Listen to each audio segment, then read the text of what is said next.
में सांदीपनी का भव्य विद्यालय और बड़ी संख्या में यहाँ के विद्यार्थी भी, आपको भी बधाई देता हूं, आपका भी अभिनंदन करता हूं।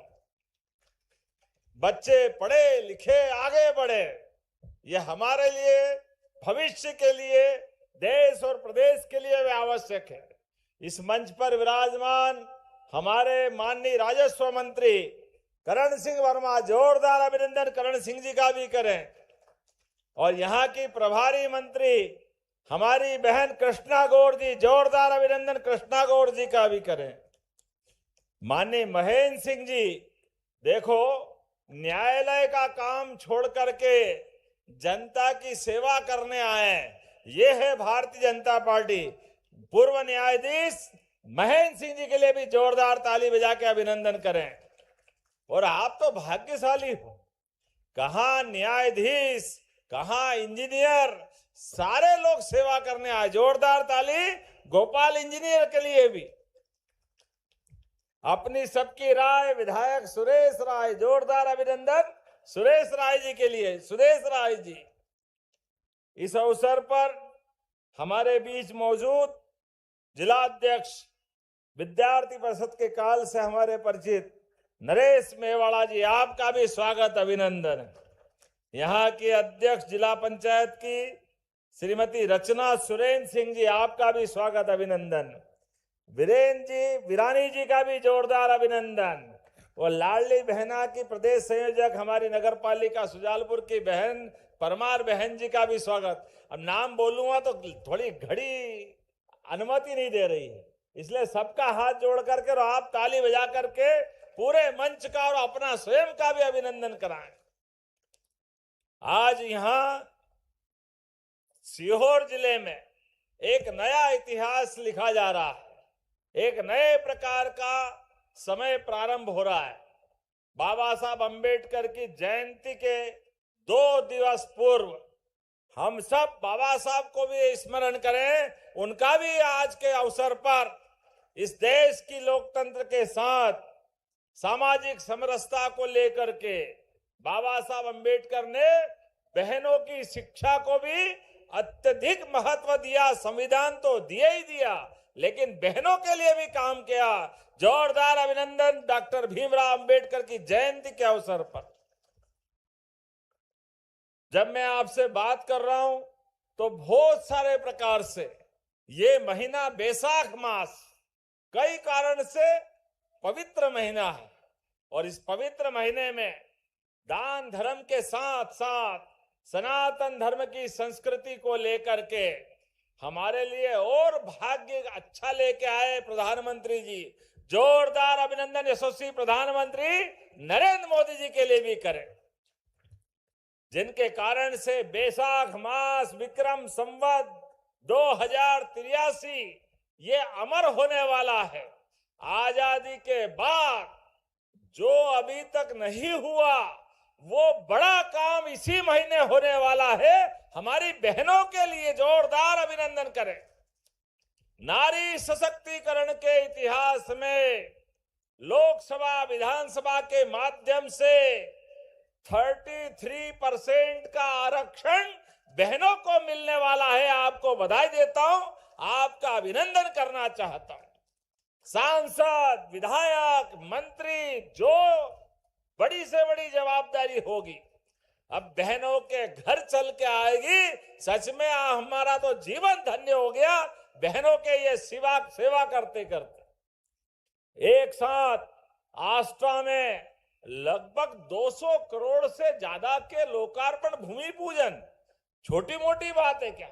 रेल में नोट जमाओ तो पूरी ट्रेन भर जाए। जोरदार ताली बजाओ। 200 करोड़ के कितने बड़े संख्या के निर्माण कार्य लोकार्पण हो रहे हैं। और ये कांग्रेसी इनकी छाती पे सांप लौट रहा है। जब देखो तब, जब जुबान खोले, पता नहीं क्या किस तरह की भावना है, क्या मन में बात है। कितना खराब लगता है।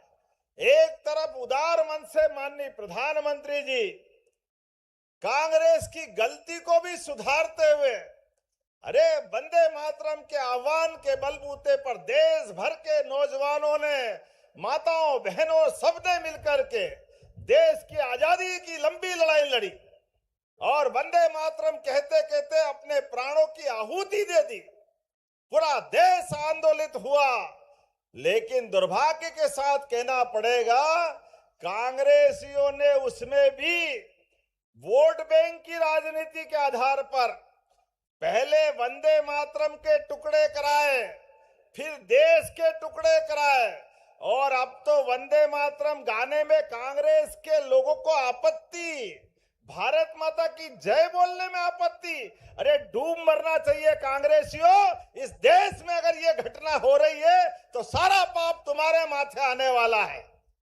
माता बहनों के लिए इस देश में क्या सम्मान है। भारत माता की जय करते करते तो हजारों हजार साल से ये सांस्कृतिक भारत की अपनी पहचान दुनिया भर में विशेष सम्मान के कारण जानी जाती है। तो मेरे साथ बोलो, भारत माता की, भारत माता की। कितना अच्छा लगता आपकी आवाज, गगनचुंबी आवाज। लेकिन ये कांग्रेस के लोगों ने भारत माता के साथ भारत माता की जय बोलने में भी इनके चुने हुए जनप्रतिनिधि इंदौर में आपत्ति करते हैं और उस कांग्रेस के अध्यक्ष प्रदेश के प्रेस कॉन्फ्रेंस बुलाते हैं और कहते कि इसमें क्या बात है, कोई बोले तो बोले, नहीं बोले तो नहीं बोले। अरे भाई तुम कौन सी बात कर रहे हो? इस देश का खाते हो तो वंदे मातरम तो कहना पड़ेगा। ये वंदे मातरम का सवाल नहीं है। भारत माता की जय के साथ कांग्रेस के चुने हुए जनप्रतिनिधि अगर भारत माता की जय नहीं बोले, वंदे मातरम नहीं बोले और कांग्रेस के गृह जिले के प्रदेश के अध्यक्ष खासकर खुद अपनी प्रेस में भी अपने उस भाव को प्रकट करते हुए दो शब्द खेद के भी नहीं बोले, ये वही कारण है जिनके कारण से देश की आजादी के समय यशस्वी तत्कालीन इनके नेता ने वंदे मातरम के टुकड़े करते हुए भारत माता को बांटने का प्रयास किया। मुझे गर्व है यशस्वी प्रधानमंत्री ने पूरा वंदे मातरम गाने के लिए पूरे देश को एक साथ खड़ा कर दिया। जोरदार ताली बजाए यशस्वी प्रधानमंत्री को लेकर के। सत्य सामलाम हमारी कितनी भारत माता की वंदना की गई, उसको कोई धर्म के दायरे से नहीं देखते। ये कांग्रेस के वही पाप है जिसके आधार पर राम मंदिर के मामले में कांग्रेस के लोग लगातार अड़ंगे लगाते रहे। हाई कोर्ट, सुप्रीम कोर्ट, जब भी इनकी सरकार की भावना के लोग वहां तक इनने राम मंदिर में लगातार अड़ंगे लगाए और बस चला, जनता साथ नहीं थी तो कांग्रेस के महामंत्रियों ने हाई कोर्ट, सुप्रीम कोर्ट में वकालतनामा दे करके बेशर्मी से कहा भगवान राम कहां पैदा हुए, कहां सबूत है। वो तो भला हो सुप्रीम कोर्ट का, और सुप्रीम कोर्ट ने निर्णय दिया और भगवान राम का धाम जगमगाया। बोलो जय जय श्री राम। और वो दिन है कि आज का दिन है। बताए कांग्रेस के राष्ट्रीय अध्यक्ष नेता प्रतिपक्ष राहुल गांधी, जब सुप्रीम कोर्ट ने निर्णय दे दिया, सुप्रीम कोर्ट के निर्णय के बाद भी आप आज तक भगवान राम के दर्शन करने क्यों नहीं गए? ये पाप आपके माथे है। जनता आपको माफ नहीं करने वाली है आपकी इन गलत नीतियों के कारण से। भगवान राम का काल, सबकी समानता का काल, भगवान राम का जीवन, आदर्श जीवन, आदर्श पति कैसा होना चाहिए भगवान राम के परिवार से सीखो। आदर्श पत्नी कैसी होना चाहिए माता सीता से सीखो। भाई से भाई का संबंध कैसा होना चाहिए भरत और श्री राम से सीखो। अरे हर एक रिश्ते को अमर करने के लिए परमात्मा की दया से भगवान राम का जीवन आदर्श जीवन है। लेकिन दुर्भाग्य के साथ कांग्रेस के लोगों ने इसमें भी वोट बैंक देखा। जैसे वो वंदे मातरम में देख रहे हैं, जैसे वो भारत माता की जय में देख रहे हैं, जनता सारा हिसाब करेगी। ये लाडली बहनाओं को भी नहीं छोड़ रहे। ये कांग्रेस के अध्यक्ष कह रहे थे लाडली बहनों को पैसे मत दो, ये बहनें शराब पी जाती है, दारू पी जाती है। बहनें याद रखना, गठान बांधते जाना, हमारी सरकार तो अभी तक आज मिला करके 55,000 करोड़ रुपया बहनों को दे चुकी है, ये अपनी लाडली बहना की राशि के माध्यम से, और देते जाएंगे। कांग्रेसियों तुम जो मर्जी आए बोलते रहो, हमारे देश में तो इस देश की पहचान ही मात्र सत्ता के आधार पर है। हमारे यहाँ तो माना जाता है जहां हमारी माता बहनों को स्वच्छंदता के आनंद के साथ उनका आशीर्वाद लेकर के हम देवी देवताओं के समान उनकी पूजा करते हैं, लेकिन इनकी गलत बात के कारण से, इनकी भावना के कारण से भारत का विश्व में भी मान सम्मान खराब होता है, लेकिन इनको शर्म नहीं आती। लेकिन कितना अच्छा लगता है, रक्षाबंधन तो साल में एक बार आता है, भाई दूज तो एक बार आता है, और आपके भाई और आप बहनों का आशीर्वाद हमें हर महीने मिलता है, कितना आनंद आता है।